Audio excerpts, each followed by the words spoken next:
Bienvenido a este nuevo episodio de En Perspectiva, podcast. Soy Víctor Castillo, en comunicación con ustedes. Vamos a hablar un poquito en relación a todo el proceso de la acreditación y el modelo de Magnet. Para hoy tenemos invitadas a dos enfermeras maravillosas, grandes profesionales y de un conocimiento enorme en la enfermería y de una trayectoria en Clínica Mayo importante.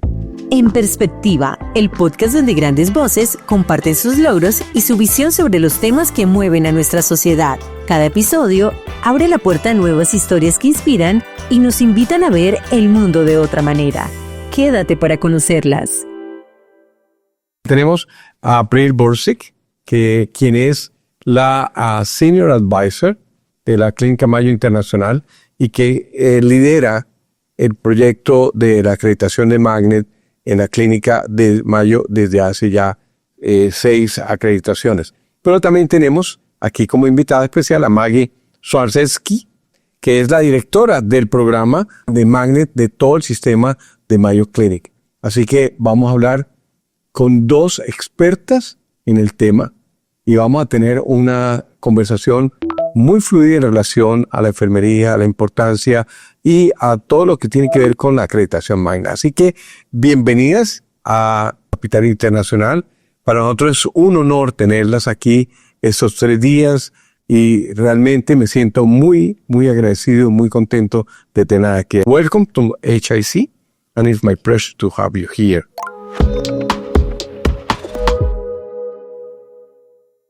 Bueno, vamos a comenzar hablando de qué es la acreditación Magnet. April, what is Magnet accreditation and what is the importance of Magnet in the hospitals? Yeah, thank you for your question. And more importantly, thank you for having us as part of your podcast. You know, to me, Magnet accreditation or Magnet designation is really a testament to the nursing care and to the nursing practice environment. It really is a designation that sets organizations apart from others. Magnet organizations tend to have better patient outcomes, greater nurse satisfaction, feel more empowered and autonomous, and value their intercollegial relationships. Excellent. Maggie, in your experience, what is the main work in your institution to achieve and sustain the accreditation of Magnet? Yeah. So the Magnet culture is really ingrained in Mayo Clinic because of our long history with Magnet. Magnet has been around for over 30 years. It's based on evidence.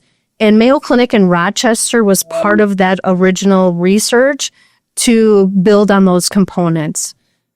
Magnet, there's 14 real forces of magnetism, and those are alive and well within our Department of Nursing across Mayo Clinic Health System. What does the transformational leadership contribute to the building and maintaining a Magnet culture with the nurses team? Yeah, I think that's such a key piece to the Magnet journey is having that culture.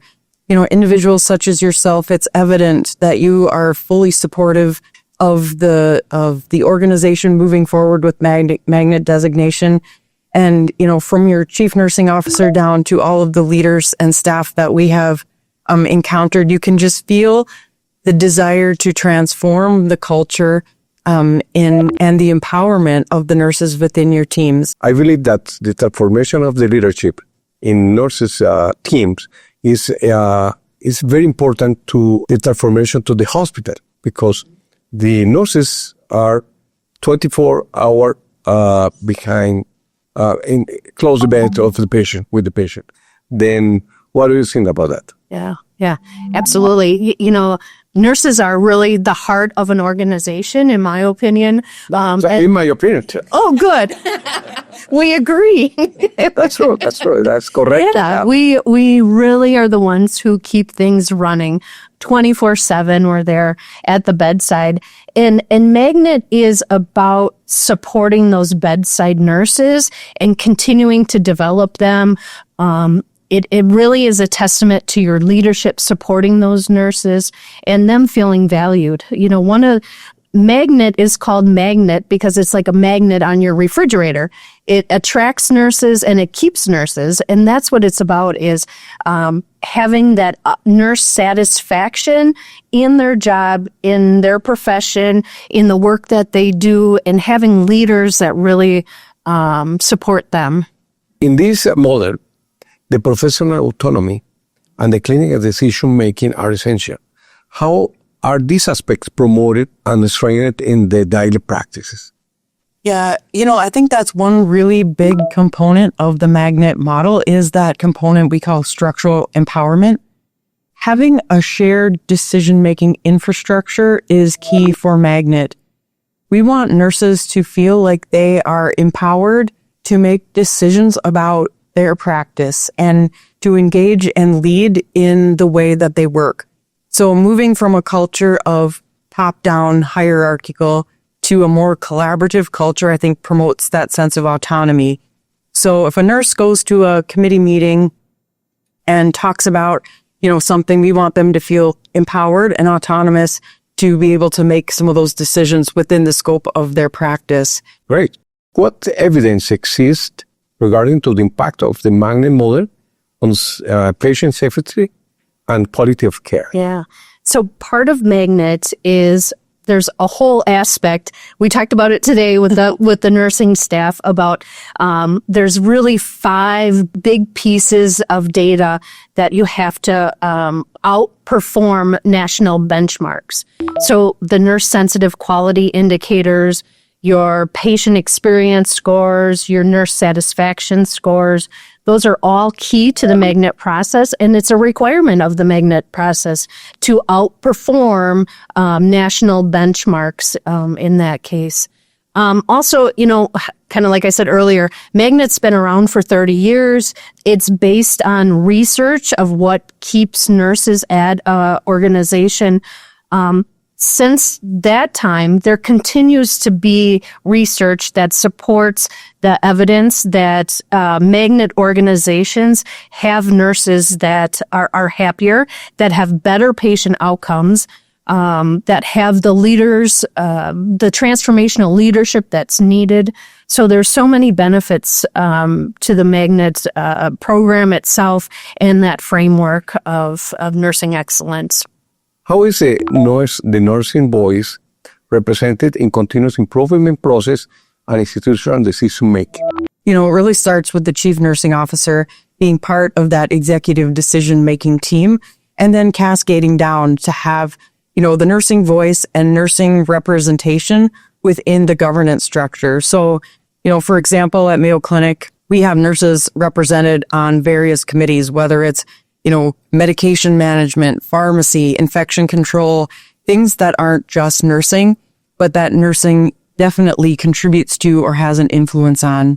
And we also have a robust nursing committee structure where it's primarily made of just nurses, and that could be nurse leaders all the way to the nurses that are providing, care to patients. So those clinical nurses. I think that helps us engage people in continuous improvement work. Through that structure, we are able to not only just keep change local, but help disseminate and spread best practices through that continuous improvement work. Our clinical nurses, they are the ones doing the work. They're the ones who are at that bedside. And of course, the Mayo value of the needs of the patient come first. And that is lived out every single day.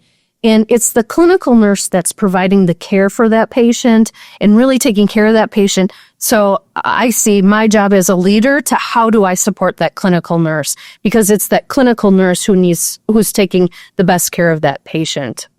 I even think of nurses in our ambulatory setting. So we have clinical nurses that work, in the ambulatory setting, and they're doing amazing work, caring for patients, maybe in the clinic or outpatient setting, but doing a lot of, non face-to-face care, whether that's education or, managing inbox messages through our electronic system. But they're all looking at it through the lens of how can we continually improve. Being in a magnet organization, we don't want to just be okay with the status quo. We all are not perfect, and we all have opportunity to grow and learn from others. What is the tangible benefits have you observed in the work or environment in the retention of nursing talent with in the Magnet institution? In the health system, we received our first Magnet designation in 2023. We started the journey in February of 2020, a month before the pandemic started. And having that, that support from leadership to continue that Magnet journey, and really support the nurses, I think was a testament, to leadership. The other piece of it is, as we collected Magnet examples, as we brought things forward, we really found that Magnet is what we do every day. And I don't know how many times I've said that to the staff. It's what we do. It's not anything extra. It's what we do. It's our work that we do every single day. And I think the pandemic helped to highlight that. And then the other thing is, it showed the staff nurses or bedside nurses that the work that they're doing, it really shine a light on the work that they're doing. Since your perspective, what is the main challenge for organizations to want to be Magnet accreditation? I think the main challenge is educating all the staff on what Magnet is and trying to have them comprehend all of the work that goes into it. I think until you start sitting in and learning more about the Magnet process and all the details that are required to receive designation, it's really, I find that was probably the hardest, was really getting everyone, having people understand what it is. And I think too, it's the logistics. It is comprehensive, the amount of detail and information that is needed. But again, I think it's just a way of sharing your story. And, you know, it's a small percent of hospitals and organizations that have the designation, maybe less than 10% internationally. So perhaps that's why it's a bit challenging. You know, it's not meant to be easy. It's meant to be purposeful and intentional, and to set the bar at a very high target. But logistically, the day-to-day resource to run that program, it's intense, but I would say it's worth it. In our perspective, we know what difficult it is to be Magnet accreditation. For that reason, it's very important, and we are very happy to have you here working with us during this week, helping us in everything about the Magnet accreditation and what is the best way to train the people to engagement the nurses in that way. What strategic is the best practice have been proven most effective in engaging nurses team and encouraging participation from another department through this process? What do you think? What is the best way to engage the people? When we started our journey in the health system, we asked for clinical nurses to be part of the Magnet Champion group.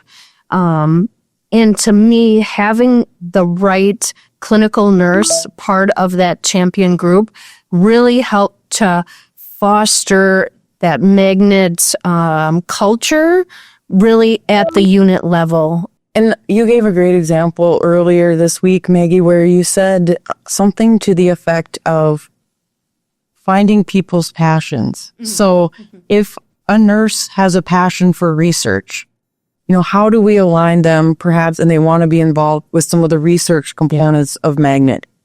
Maybe they have a passion to develop others and focus on continuing education and development.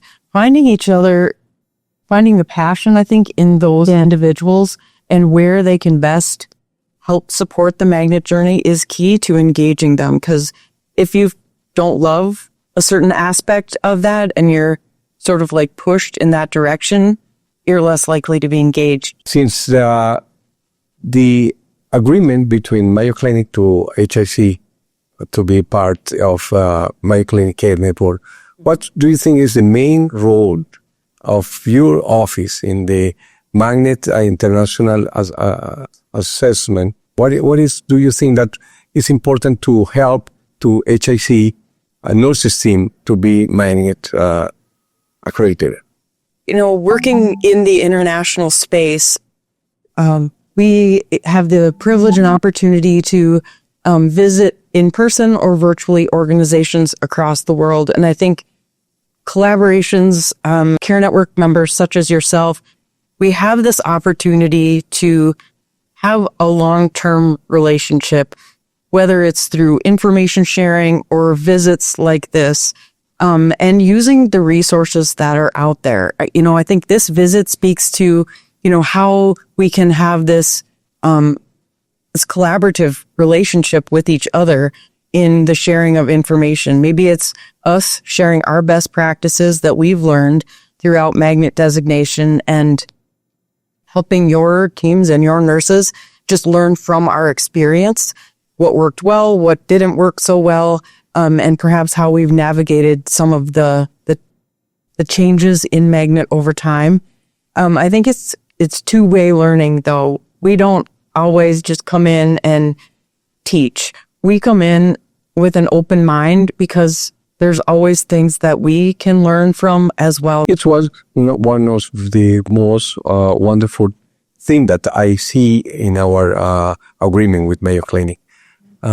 We are happy with that. Learn everything from you because Mayo Clinic have enough knowledge, experience, etc.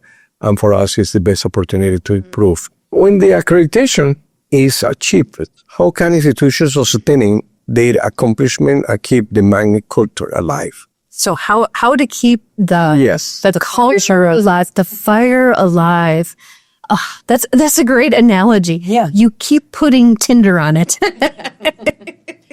You keep fanning the flames. Magnet, when you receive designation, it's not the end point. It's almost like it's the start of your journey. Like the work that goes all into it is a journey itself. But then it just feels, when you receive that designation, it's really that reassurance that, oh my gosh, we are one of the 10% or one of the top 10%. And that's just absolutely amazing. I think it's important to continue to talk about Magnet. I know I bring up Magnet at every meeting, I would say, and I offer, according to the Magnet standard, we could do this, or different ways to approach things. Yeah. I think it's so important, and you mentioned this too, Maggie, but to recognize individuals and the organization. Once you receive that designation, to just take a pause and really celebrate, because it is a remarkable sort of milestone in the journey. But then not to sit back and think of it as like a one-time project. It's not a one-time project. The cycle begins again, and you really have to keep yourself aware and informed of changes. What message would you share to the nursing leader who aspire to transform their institution to the Magnet model? So to the nursing leaders, I would say you are really so essential to the Magnet process, and your leadership, that ability to think strategically, that big picture, and helping your staff to grow. Be that transformational leader. And I think one of the, it's such a key strategy of any leader, especially a nursing leader, is to take care of their staff. If you don't take care of your staff can't provide excellent care to patients. So really, we always say the needs of the patients come first. And we also prioritize our staff and our employees. Thank you very much. Yes. Hemos tenido hoy un podcast maravilloso con dos grandes profesionales del mundo, no de la Clínica Mayo, del mundo. Dos líderes que han llevado la enfermería a niveles estratosféricos. Y eso es lo que hace Clínica Mayo tan especial, ser la número uno del mundo por más de 7 años. Thank you very much for your visit to Bucaramanga and the HIC. Your help in this process of Magnet accreditation is grateful. Thank you very much. and have a safe trip back to Rochester. Yeah. Thank you so much. Thank you.